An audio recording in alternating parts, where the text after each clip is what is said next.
7:45 to go in the period. Here's a nice tip in front. They score. Birdie's shot is tipped by Rafuse. His second goal of the period. And the goal comes up in the D center. Rafuse hat trick. First period hat trick for Cole Rafuse, and it's 4-0.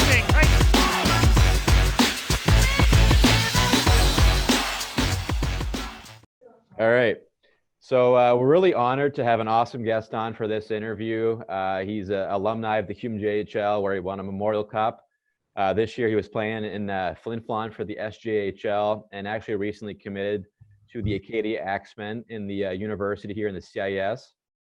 And way before that, he actually played for our spring programs for the Acadia Axemen and some of our selects teams. So we're really proud to have on the program Cole Rafuse. Cole, welcome. Yeah, thank you. So I guess, Cole, like for the fans at home, you're having quite the season this year in the SJHL. You racked up 88 points in 57 games. Like, what was the whole shutdown like for you? What's I guess the downtime been like? No, it was pretty disappointing to get shut down like that. We swept the first round, so we were in playoffs, and we were waiting to hear back. And actually, when we won the fourth game, we were in the room, and it was not too long after we found out the ABA was canceled. So we figured that it would be going to be quite the quick end for us, or figured the NHL was going to step in and end theirs. So we kind of had our speculations of something was going to happen, and ended up happening a couple of days later. So it wasn't too long. I got on the plane and headed home. And like we touched on your intro, you have like a really cool career. Like you spent a lot of time in the queue, where we touched on like you won a Memorial Cup. Mm-hmm. I'm just kind of curious, like for the folks at home, like I mean, talk about how you got started in the queue, like, and maybe kind of what your progression was like over the course of your time there. Mm-hmm. So I played my midget in Valley here, and then I got drafted to Val-d'Or. So I went up there for my 16-year-old, made the team. We had a good team. They were going on a run there, so I got traded at Christmas time at the deadline, like 1 hour before the deadline. The deadline was over. I got traded to Bathurst, and went there, played my rest of my 16 year there. 17, 18, we won the Memorial Cup. Went back for my 19 year. Finished the year out there, and then went to Flin Flon for my 20 year. So kind of all over the map. Yeah, and like just for the folks at home, like describe like what was your role on the team? Like, did you start out maybe like as a offensive, skill player, or maybe can you talk about kind of the role you played on the teams there? Yeah, so I went when I was in Val-d'Or, I was just kind of like young guy there, fourth line. Didn't really play too much. So they had a bunch of guys that were also drafted and the NHL and stuff. So then when I went to Bathurst, it's kind of a different team. Started playing a lot more. Had some good line mates there and stuff, and it was better there. And then obviously when we won, I was more a third, fourth line guy, just an energy guy, room guy. Brought a lot of was probably one of the better guys in the room to have, and just atmosphere guy and energy guy. Obviously, when needed something, I was the guy to put out. So obviously you got to be the captain of a QMJHL team, and like, there's a lot of kids out there that are aspiring leaders. They want to help their team out. I'm just kind of curious, like, like what did you learn, I guess, in your time as a captain, and what's some advice that you could share to some young kids out there that want to become good leaders? No, it's obviously a big honor to be captain of a QMJHL team, and it was just kind of taking everyone under and just working with the coaches and the players in that agreement there. So it was a big honor, and honestly, there's nothing really changes from being an assistant or a regular guy, but just have that C on the jersey is also nice. And during your Memorial Cup year, I think it's obviously a little bit unique where, teams that are gearing up for those Memorial Cup runs or President's Cups runs, they bring in a lot of players through trade. Like you talked about, like in your first year, there was a trade. Like, I'm just kind of curious, like when that happens, obviously roles shift, and like, how do you adapt to things like that? Like when you're asked maybe to do a different role, like, maybe could you talk about that a little bit? No, yeah, that was one of the big things. And the deadline came, I was brought into the office, and with the GM and head coach, and they've said,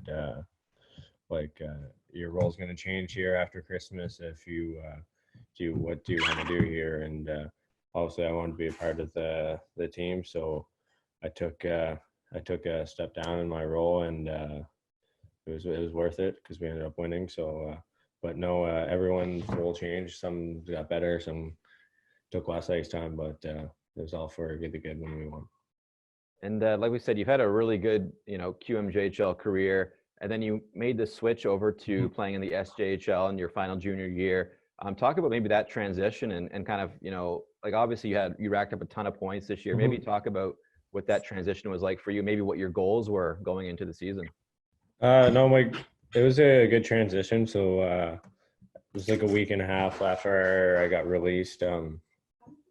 I got the assistant coach in Bathurst actually set me up with the coach there. He's sent a couple players there and stuff. So had some good connections there. So it was pretty easily, and the players walked me in pretty good. So that is good. But the transition for the hockey, I wanted to go in there and have a good year, and hopefully my goal was to get some looks at some CIS and mainly come back and play in the AUS league. So happened to work out good, and more enough Acadia where I wanted to go. So it was great. And looking at your stat line, I mean, not only were you second in the league in points at 88, but you also led your team. You were on the team's power play. You were on the team's penalty kill. You led the team in faceoffs and block shots. I mean, can you talk about maybe the importance of having that diversified skill set for the young kids out there? No, yeah, it's a big thing. If you can play more of a two-way game and get on all situations of the ice, then it's really benefit to the coach, and he can't not throw you out if you can do it all. So it was nice to be able to win faceoffs and be able to be thrown out in those situations, because get out there a lot more. So it's really good to be able to do it all. And obviously, it's a huge thing where you get to commit to your hometown university. Mm-hmm. But before I get to that, I'm sort of curious, a lot of folks that, play for the Atlantic Canadian universities, they'll spend time in the queue where, maybe coaches can go see you. Was there an added challenge by the fact that you were out in Saskatchewan this season to kind of, or I guess in Manitoba, but was there an added challenge to have that element factor into it?